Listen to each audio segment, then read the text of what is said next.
Welcome to PBExact Essentials. My name's Chris, and in this video we're going to be unboxing and going through the initial setup for a PBExact appliance.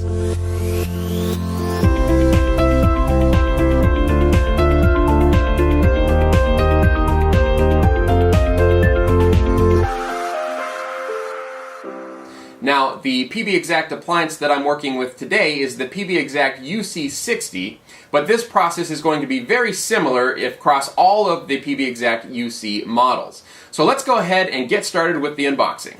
So here's my PBExact UC60. It just came in the mail. We're going to go ahead and open this up. There should be two boxes, one exterior box, one interior box. And when you open it up, you're going to find a few things. First of all, there's this smaller box inside. And this smaller box contains the power cable as well as the mounting brackets for putting this into a standard 19-inch rack. Now, if you ordered the PBExact UC with any sort of analog or digital connectivity, you'll also find some cables for that connectivity. So in this case, this PBExact UC has a single PRI card, so I have a PRI cable. If you have analog cards, you will receive the yellow sangoma analog cables as part of the package as well. Also very important, make sure you don't miss it, there is a USB key that is in here for if you ever have to restore this box. So for instance, if a hard drive crashes or if you just want to rebuild it, this will help you to rebuild the box. It comes pre-installed with the latest version so that you can get it all recovered in the event of an emergency or if you just want to rebuild it. Okay, let's take a look at the appliance itself. There's also some marketing collateral as well as a quick start guide in here. Get rid of this box. Okay, so here we have the PBExact UC60. We can see that I have a one-port PRI card right here, but this is where your analog ports would be if you also had analog ports. Or if you're doing a SIP-only system, there won't be any cards right here at all. So on the front we have VGA, we have our console port, we have two USBs, this is for if you want to plug in a keyboard and mouse for instance, and then we have three network ports. When you initially set up the system, you're going to want to plug into the network port that is marked 0 on the PBExact UC, but on other models you will be plugging in differently, and I'll go through that in just a minute when I'm getting to the actual install of this system. On the back of the device, we have a power switch, power plug, standard power connector, as well as a power switch. Okay, the next thing we want to do is physically connect the PBExact appliance. So we're going to start with the VGA cable. So just take any monitor, plug in the VGA cable right to the front. Next, you'll want to plug in a USB keyboard.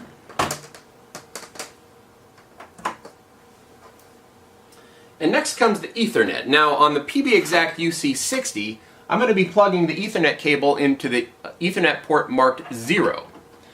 Now this is a little bit different from appliance to appliance. So if you have the PBExact UC10, you're going to plug the cable into the port marked LAN 1. If you have the PBExact UC100 or UC300, you're going to want to plug it into the port marked 0, which is on the right-hand side if you're looking at the front of the box, and it's also shaded in gray. And finally, if you have the PBExact UC1000, you're going to want to plug it into port 0. Okay, so my Ethernet's in. Now, for the analog and digital connectivity, you can plug that in now if your analog or digital ports are available. For instance, if I have a PRI card, if I have a PRI, I can plug the PRI directly in. However, if you are migrating off of an older system, you might want to hold off on the digital or analog connectivity until you're actually ready to migrate over to the PBExact appliance. The last step is to plug in the power cord. I recommend turning the toggle switch to off, then plugging in the power cord, and then you can fire it up. Once it's turned on, you should see the display come onto the monitor and we can move on to the next step. By default, the PBExact gets an IP address from your DHCP server. So the first thing we need to do is figure out what that IP address is, and we can do that right at the console. Now, I'm connected to the console with the console cable. However, this is basically exactly what you would see on the monitor with your keyboard and mouse plugged in. So we want to log in with our default credentials, which is root, and then the password is sangoma, all lowercase. Okay, so we log in, and right off the bat we can see that the IP address of this system is 192.168.200.139. So the first thing that we want to do is just make sure that we can connect to that on both SSH as well as through our GUI. So for SSH, you want to open up PuTTY and do a new connection, SSH connection to the IP address that your PBExact was given by DHCP. So in my case, it's 192.168.200.139. Go ahead and press enter. Say yes to the security alert, and here we have our login screen. Let me make this bigger. Here we go. So let me pull this one away. We're going to log in again as root and then sangoma.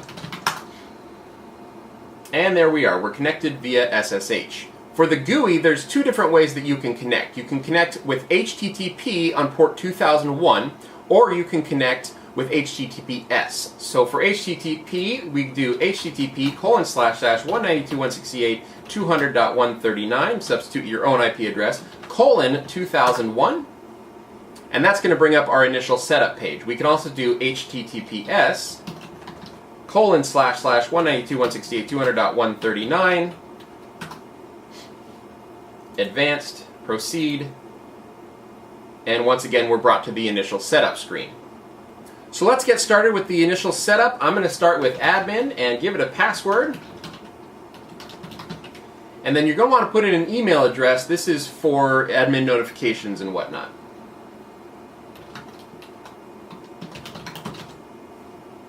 Go ahead and click Create Account.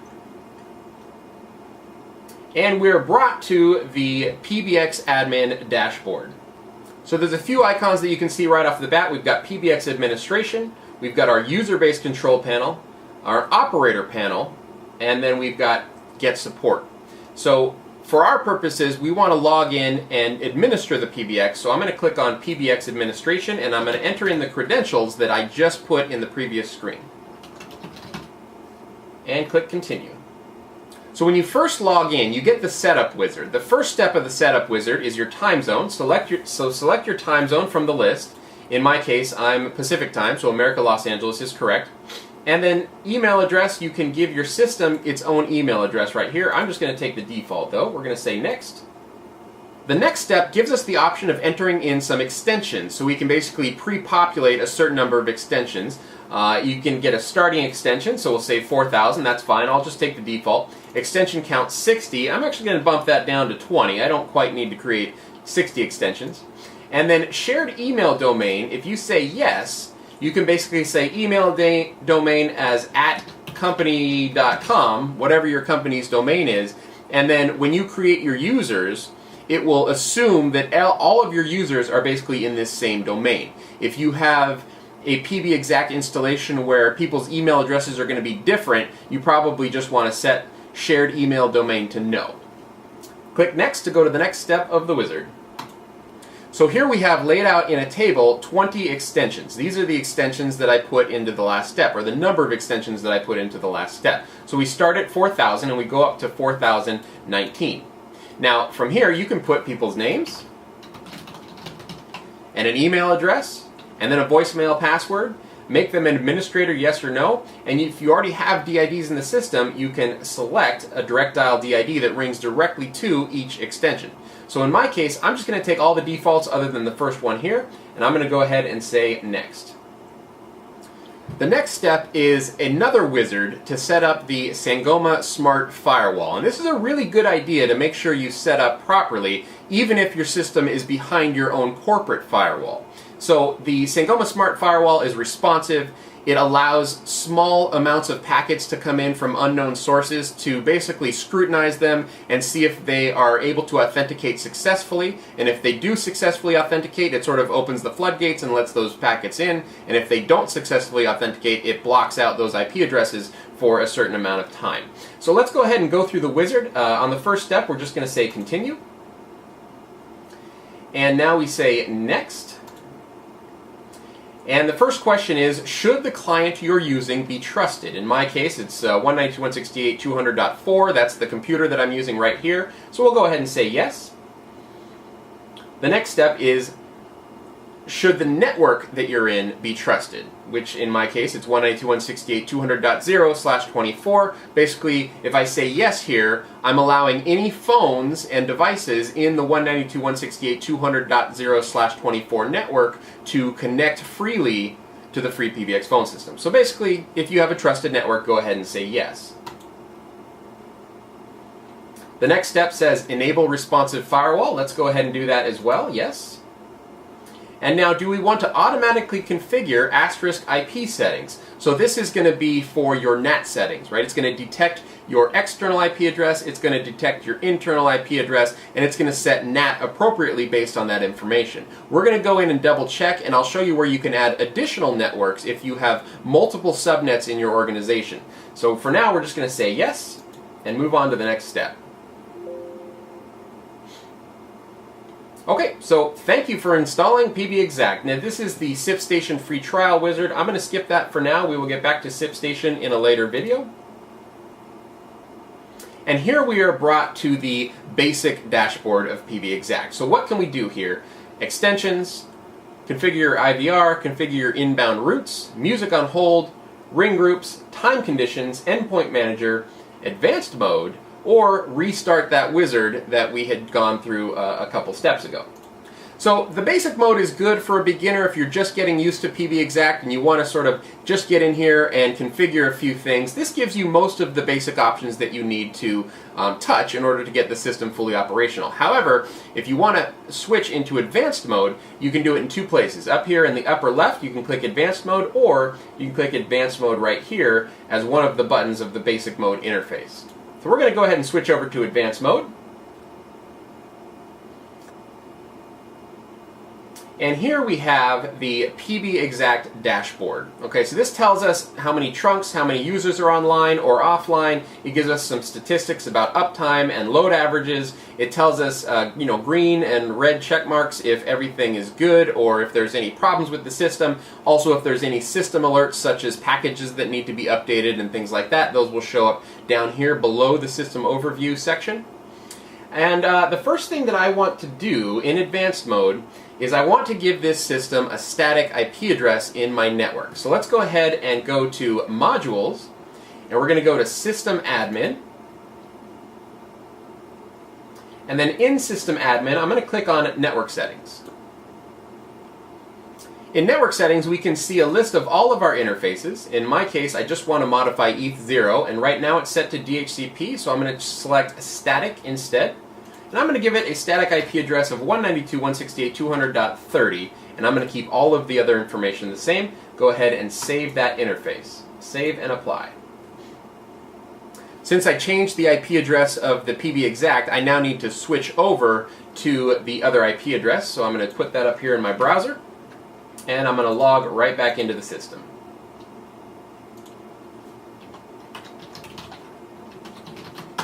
When you make changes to the system, you're going to see a red Apply Config button show up in the upper right-hand corner. Essentially what that does is it queues all of your changes and then only applies all of the changes that you've done after you hit Apply Config. So you don't have to hit it after every change that you make, but you should hit it periodically if you're making a lot of changes, just so that you don't accidentally lose all of the work that you did. I'm going to go ahead and hit Apply Config now, and it's going to reload the system.